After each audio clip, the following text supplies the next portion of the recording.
ಹೆಂಗ್ ಟರ್ನ್ ಆಗಿದೆ ಹೇಳ ಹೇಳಮ್ಮ. ಈಗ ನೀವೇ ಹೇಳೋ ಪ್ರಕಾರ 2014ರಲ್ಲಿ ಮೋದಿ ಸಾಹೇಬ್ರು ಎಲೆಕ್ಷನ್ ಕಂಟೆಸ್ಟ್ ಮಾಡ್ಬೇಕಾದ್ರೆ ಅವ್ರು ಹೇಳಿದ್ದು ಬೆಲೆ ಏರಿಕೆನ ಇಳಿಸ್ತೀವಿ, ಗ್ಯಾಸ್ ಡೀಸೆಲ್ ಬೆಲೆನ ಇಳಿಸ್ತೀವಿ, ನಾವು ಎಲ್ಲ ಕಡಿಮೆ ಮಾಡ್ತೀವಿ ಅಂತ ಹೇಳಿದ್ರು. ಈಗ ಅದೇ ಬೆಲೆ ಏರಿಕೆ ಬಿಸಿಯಿಂದ ಜನ ನರಳ್ತಾ ಇದ್ದಾರೆ. ನಾನೇನಾದರೂ ಅವ್ರ ಹತ್ರ ಹೋಗಿ ಬೆಲೆ ಏರಿಕೆ ಜಾಸ್ತಿ ಆಗಿದೆ, ಗ್ಯಾರಂಟಿ ಯೋಜನೆಗಳಿಂದ ನಿಮ್ಗೆ ಅನುಕೂಲ ಆಗಿದೆಯಲ್ಲ ಅಂತಂದ್ರೆ ಅವ್ರೇನು ಹೇಳ್ತಾರೆ ಗೊತ್ತಾ, ಗ್ಯಾರಂಟಿ ಯೋಜನೆಗಳು ಯಾಕ್ರಿ ಬೇಕು, ಬೆಲೆ ಏರಿಕೆ ಕಡಿಮೆ ಮಾಡಕ್ಕೆ ಹೇಳಿ ಸಿದ್ದರಾಮಯ್ಯನವ್ರಿಗೆ ಅಂತಾರೆ. ಅಂದರೆ ಬೆಲೆ ಏರಿಕೆ ಕಡಿಮೆ ಮಾಡೋದು ಕೂಡ ಸಿದ್ದರಾಮಯ್ಯನವರ ಕೈಯಲ್ಲಿದೆ, ಅವರೇ ಮಾಡ್ತಾ ಇಲ್ಲ. ಈ ಗ್ಯಾರಂಟಿ ಯೋಜನೆಗಳು ಕೊಟ್ಟು ಈ ಕಡೆ ಎಲ್ಲದ್ರ ರೇಟ್ ಜಾಸ್ತಿ ಮಾಡಿದ್ದಾರೆ ಅನ್ನೋದು ಜನರ ಮನಸ್ಸಲ್ಲಿ ತುಂಬಿದ್ದಾರೆ. ಯಾರು ತುಂಬಿದ್ದಾರೆ? ಮೋಸ್ಟ್ಲಿ ನಿಮಗಿಂತ ಅವ್ರದ್ದು ಪ್ರಚಾರ ಅದೇ ಮತ್ತೆ ಯಾರು ತುಂಬಿದ ಅದೇ ಮತ್ತೆ ಹೇಳುದು. ನಮಗೂ 6,500 ಕೋಟಿ ಕೊಡ್ರಿ, ಅವ್ರಕ್ಕಿಂತ ಚೆನ್ನಾಗಿ ತುಂಬ್ತೀವಿ. ಸುಳ್ಳು ಹೇಳೋದಕ್ಕೆ ಮೋದಿ ಅವರು ಹೇಳೋದು. ಈ ಪ್ರಪಂಚ ಕಂಡ ಅಥವಾ ಈ ಭಾರತ ದೇಶ ಕಂಡಿರ್ತಕ್ಕಂಥ ಒಬ್ಬೊಬ್ಬ ಬಹಳ ದೊಡ್ಡ ಪ್ರಮಾಣದ ಸುಳ್ಳು ಹೇಳ್ತಕ್ಕಂಥ, ದಿನಕ್ಕೊಂದು ಸುಳ್ಳು ಹೇಳ್ತಕ್ಕಂಥ ಪ್ರಧಾನಮಂತ್ರಿ ಯಾರೇ ಇದ್ದರೆ ಅದು ನಮ್ಮ ಹೆಮ್ಮೆಯಿಂದ ನರೇಂದ್ರ ಮೋದಿ ಸಾಹೇಬ್ರು ಅಂತ ಹೇಳ್ಬೋದು. ಅಲ್ರಿ, ನೀವು ನನ್ನ ಚರ್ಚೆಗೆ ನೀವು ಇನ್ನೊಂದು ಪ್ರಶ್ನೆ ಕೇಳಬೇಡ್ರಿ. ಈಗ ಇರ್ತಕ್ಕಂಥ ಆಡಳಿತದಲ್ಲಿ ಯಾರಿದ್ದಾರೆ ಅದ್ರ ಬಗ್ಗೆ ಕೇಳಿ ಪ್ರಶ್ನೆ. ಸುಮ್ಮನೆ ಅನ್ನೆಸರಿ ಬಗ್ಗೆ ಯಾವ್ದು ಕೇಳ್ತಾರೆ? ನಾವು ವೈಯಾರಿ ಐ ಆಮ್ ಆಸ್ಕಿಂಗ್. ಅಲ್ಲ ಮೇಡಮ್, ಜನಾಭಿಪ್ರಾಯನ ಮೂಡಿಸ್ಲಿಕ್ಕೆ ನರೇಂದ್ರ ಮೋದಿ ಸಾಹೇಬರು ಕೇಪಬಲ್ ಇದ್ದಾರೆ, ಏಬಲ್ ಇದ್ದಾರೆ. ಅವರು ಸುಳ್ಳು ಹೇಳ್ತಕ್ಕಂಥದ್ದೇ ಮಾಡ್ತಾರೆ. Is able to do that only. ಅವು we cannot compete him. Is a super star.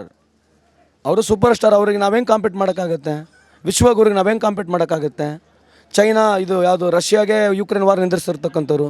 ನೀವು ಚೈನಾಗೆ ಇಂಡಿಯಾಗೆ ಅವನ್ನ ಕಂಪೇರ್ ಮಾಡಿದ್ರಲ್ಲ ಅಷ್ಟು 10 ವರ್ಷ. ಪರ್ ಕ್ಯಾಪಿಟಲ್ ಇನ್ಕಮ್ ಬಗ್ಗೆ ಮಾತನಾಡ್ತೀರಾ? ಓವರಾಲ್ GDP ಇಡೀ ದೇಶದ ಪ್ರಪಂಚದ ಮಾತನಾಡೋಣ? ಇಂಪೋರ್ಟ್ ಎಕ್ಸ್ಪೋರ್ಟ್ ಬಗ್ಗೆ ಮಾತನಾಡೋಣ?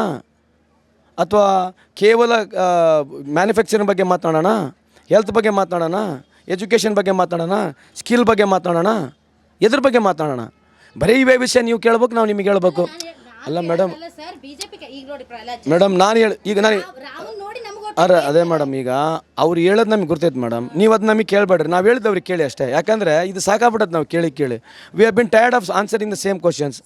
ಇದು ನನ್ನ ಪ್ರಶ್ನೆ ಅಲ್ಲ ಸರ್, ನೀವು ಬೇಜಾರು ಮಾಡ್ಕೋಬೇಡಿ ಸಂತೋಷ್ ಲಾಡ್ ಸರ್, ಇದು ನನ್ನ ಪ್ರಶ್ನೆ ಅಲ್ಲ. ಅಲ್ಲ, ಅರ್ಥ ಆಯ್ತಮ್ಮ. ಜನರ ಮನಸ್ಸಲ್ಲಿ ಅಲ್ಲ ಮೇಡಮ್, ಜನರ ಮನಸ್ಸು ಕೇಳ್ರಿ, ಕ್ಲಿಯರಿಟಿ ಕೊಡ್ತೀನಲ್ಲ. ಇಷ್ಟೆಲ್ಲ ಹೇಳ್ತಿರಲ್ಲ ಮೋದಿ ಪರವಾಗಿ. 7% ಪೋಲಿಂಗ್ ಯಾಕೆ ಕಮ್ಮಿ ಆಗಿದೆ? 7% ಯಾಕೆ ಪೋಲಿಂಗ್ ಕಮ್ಮಿ ಆಗಿದೆ? ಯಾಕೆ ಕಮ್ಮಿ ಆಗಿದೆ? ಮತ್ತು BJP ಅವರು ಪ್ರಹ್ಲಾದ್ ಜೋಶಿ ಕೇಳ್ರಲ್ಲ ಹೋಗಿ 7% ಪೋಲಿಂಗ್ ಯಾಕೆ ಕಮ್ಮಿ ಆಗಿದೆ? UP-ನಾಗ ರಾಮ ಮಂದಿರ ಅಲ್ಲೆಲ್ಲ ಕಟ್ಟಿರೋದು ನೀವು. ಮತ್ತು 7% ಪೋಲಿಂಗ್ ಯಾಕೆ ಕಮ್ಮಿ ಆಗೈತೆ? ಬಿಹಾರ್ನಾಗ 7% ಪೋಲಿಂಗ್ ಯಾಕೆ ಕಮ್ಮಿ ಆಗೈತೆ? ಸೌತ್ ಇಂಡಿಯಾಗ 4% ಪೋಲಿಂಗ್ ಯಾಕೆ ಕಮ್ಮಿ ಆಗೈತೆ? ಎದು ಕಮ್ಮಿ ಆಗೈತೆ ಅಂತ ಬೇಸತ್ತು ಹೋಗ್ಯಾರ್ರಿ ಜನ. ಕಾಯ್ತಾ ಇದ್ದಾರೆ, ತಡ್ರಿ, ಜೂನ್ ಬರ್ತದೆ ನೋಡೋಣ ರಿಸಲ್ಟು.